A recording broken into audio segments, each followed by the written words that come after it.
Hi hello friends, welcome back to our channel Harivillu vlogs and kitchens.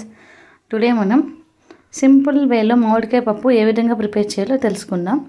దీనికోసం ముందుగా ఒక cup కందిపప్పుని తీసుకొని half an hour ముందు నానబెట్టుకొని పక్కన పెట్టుకోవాలి. అలాగే పచ్చిమిర్చి, మామిడికాయ ముక్కలు, ఉల్లిపాయ ముక్కలు, టమోటాలు కట్ చేసుకొని పక్కన పెట్టేసుకోవాలి. ముందుగా ఒక ప్రెషర్ కుక్కర్ తీసుకొని అందులో ముందుగా మనం నానబెట్టుకున్న కందిపప్పుని యాడ్ చేసుకొని అలాగే అందులోనే పచ్చిమిర్చి, ఉల్లిపాయ ముక్కలు, అలాగే ముందుగానే మనం కట్ చేసి పెట్టుకున్న టమోటా ముక్కలు, హాఫ్ టేబుల్ స్పూన్ పసుపుని యాడ్ చేసుకొని తగినన్ని వాటర్ పోసుకోవాలి.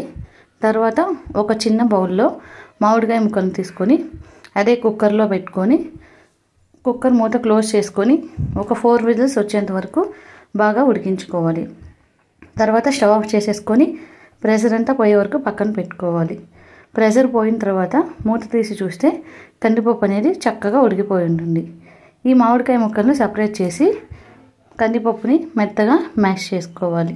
ఈ విధంగా కందిపప్పుని మెత్తగా మ్యాష్ చేసుకున్న తర్వాత అందులోనే మామిడికాయ ముక్కలు కూడా యాడ్ చేసుకొని మరొకసారి మెత్తగా మ్యాష్ చేసుకొని అందులో తగినంత కల్లుప్పుని యాడ్ చేసుకొని పక్కన పెట్టేసుకోవాలి.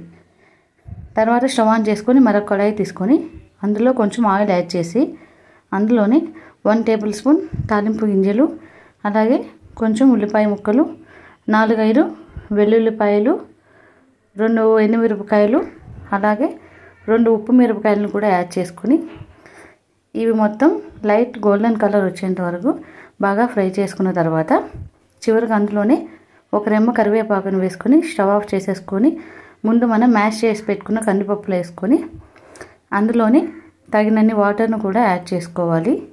ఈ విధంగా వాటర్ని యాడ్ చేసుకున్న తర్వాత ఈ కందిపప్పుని స్టవ్ మీద పెట్టుకొని మరొక 10 నిమిషాల పాటు బాగా మరగనివ్వాలి. ఈ విధంగా కందిపప్పు మరిగిన తర్వాత దాన్ని ఒక బౌల్లో తీసుకొని సర్వ్ చేసుకోవాలి. సో చూసారు కదా ఫ్రెండ్స్, సింపుల్ వేలో మామిడికాయ పప్పు ఏ విధంగా ప్రిపేర్ చేసుకోవాలో. ఈ వీడియో మీకు నచ్చినట్లయితే please subscribe our channel friends.